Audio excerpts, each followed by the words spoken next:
Hati ang komento ng mga netizens matapos kumalat sa social media ang video kung saan makikitang ang PBB housemate na si Brent ay hinubad na kaunti ang damit ng kasama sa bahay na si Esnir.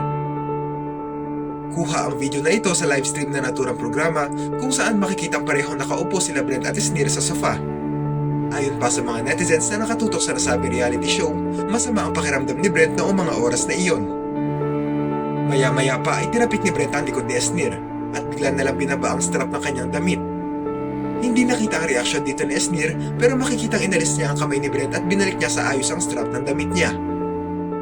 Panoorin ang video. Magna number 2 muna ako ha. Hindi ba kayo nag-I love you nung nagiinuman kayo, Brent? Nag-I love you-han kayo? Ba yan? Hindi ka nag-I love you, basta lasing ko. Ay, nag-love you kami doon dito? Nag-love you kami. Love you guys. Ayan. Michael, nag-I love you-han din kayo, nagiinom kayo sa loob. I love you guys! Halos lahat. There was one point na nag-out lahat. Ako kahit hindi lasing nag-I love you kayo sa akin. No, right? Grabe naman kayo, guys.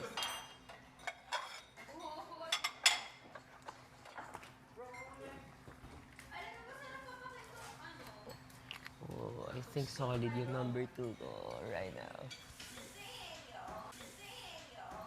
The best talaga Miggy ni Loria.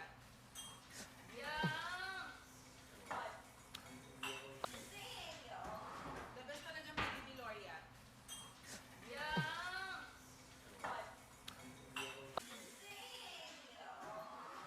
The best talaga Miggy ni Loria.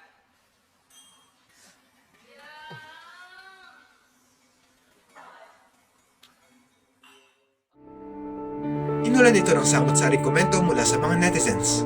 May mga nagsabing kinikilig sila sa ginawang ito ni Brent, lalo pat maraming kinikilig sa tandem nilang dalawa na nabuo hindi lang sa loob ng bahay, kundi noong nasa outside world pa sila. Samantala, may mga nadismaya naman dito dahil tila kawalang respeto ito kay Esnir.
Ano ang masasabi nyo rito?